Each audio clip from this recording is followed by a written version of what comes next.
जय हिंद, great good morning to all. I Sumit Singh welcome all of you in Chanakya IAS YouTube channel. My dear friend, आज हम लोग जो है UPSC civil services political science और इंटरनेशनल रिलेशन 1992 का जो है क्वेश्चन पेपर से PYQ हम समझने का प्रयास करेंगे। या क्वेश्चन नंबर 1 से हम प्रारंभ करेंगे। क्वेश्चन नंबर 1 में जो है 4 प्रश्न हैं, A, B, C and D। इनके 4 प्रश्नों में हमें 3 प्रश्नों के उत्तर देने हैं 200 शब्दों की शब्द सीमा के अंतर्गत। Start clear. सो आइए क्वेश्चन नंबर 1 हम पढ़कर समझते हैं कि आखिर कैसा क्वेश्चन पूछा गया है। 1992 याद रखना, paper 1 section A question number 1 political science और international relation, optional subject UPSC civil services.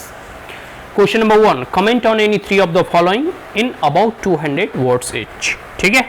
Question number 1A statement based question है। पहले स्टेटमेंट जो है प्लूटो का है कि reality is a shadow of ideas. जो यथार्थ है, ठीक है, वो विचारों का शैडो है। शैडो मतलब परछाई। यह कथन जो है प्लूटो के द्वारा उद्धृत है। इस कथन से क्या अभिप्राय है, इसके ऊपर आपको कमेंट करने हैं 200 शब्दों की शब्द सीमा के अंतर्गत। Reality is a shadow of ideas, Plato. ठीक है। Question number 1B, reason teaches all Mankind.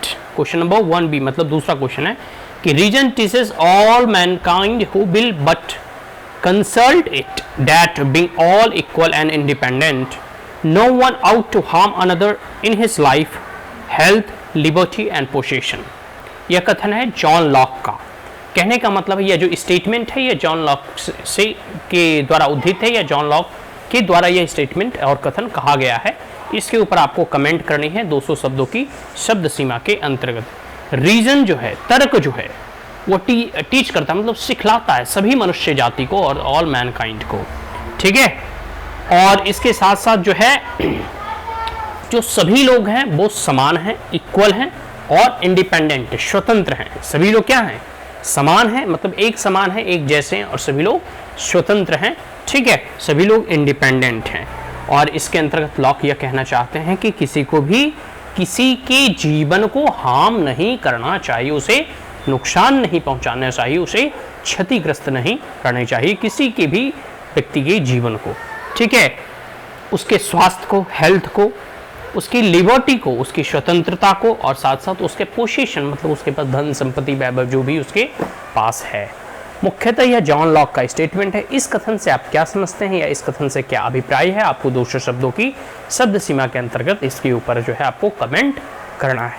अब हम क्वेश्चन नंबर 1C देख लेते हैं कि since liberty is a fruit, यह रूसो का कथन है, since liberty is a fruit that does not grow in all climates. वाह, क्या कथन है। तो सोचो मतलब किस प्रकार से इन्वायरमेंटल टर्म और इकोलॉजिकल टर्म को इस पॉलिटिकल साइंस में यूज किया गया है।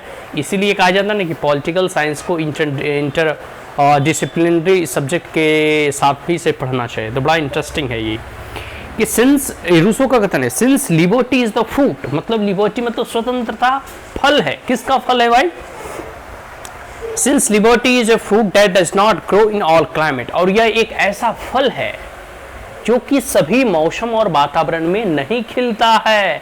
कहने का मतलब है कि लिबर्टी के वृक्ष में जो लिबर्टी और स्वतंत्रता का फल है वह सभी वातावरण और सभी मौसम में नहीं फलते हैं। ठीक है। आगे कहते हैं रूसो कि it can not be enjoyed by all people alike, और इसके साथ साथ स्वतंत्रता भी सभी लोगों के द्वारा एक समान यूटिलाइज नहीं किया जा सकता, एक समान उसका उपयोग और उपभोग नहीं किया जा सकता।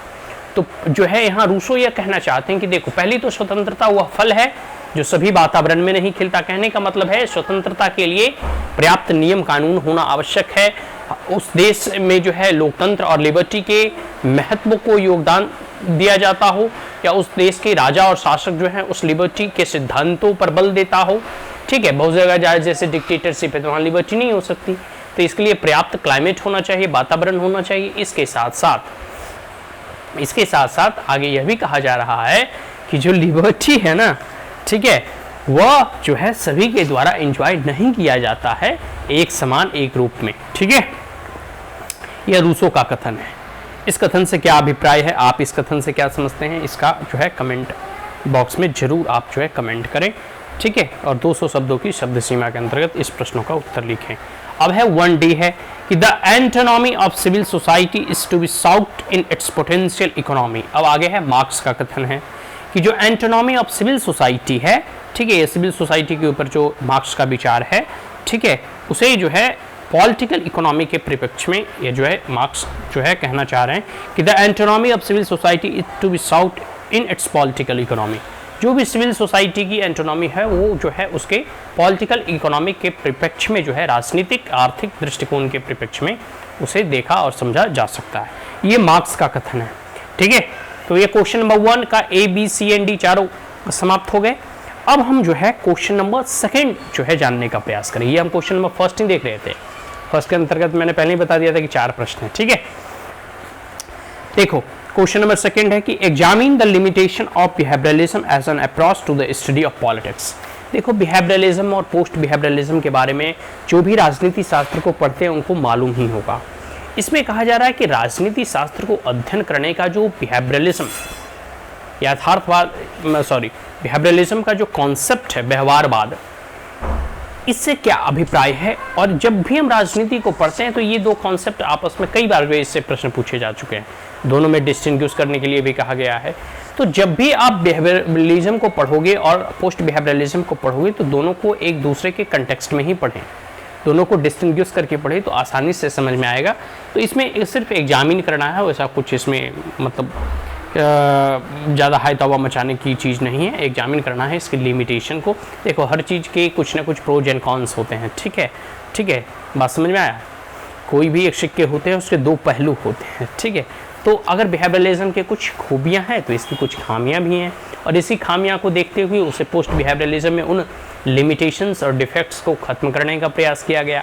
तो यहाँ पूछा जा रहा है कि हमें बिहेवियरलिज्म को, व्यवहारवाद के जब हम अध्ययन करते हैं राजनीतिक शास्त्र का, तो व्यवहारवाद का जो अप्रोच है, ठीक है, वो जो तरीका है, उस तरीके में क्या क्या लिमिटेशंस हैं, क्या क्या खामियां हैं, इसके बारे में हमें इन प्रश्नों में लिखना है। बात समझ में आ गया। आगे हम पढ़ते हैं क्वेश्चन नंबर 3।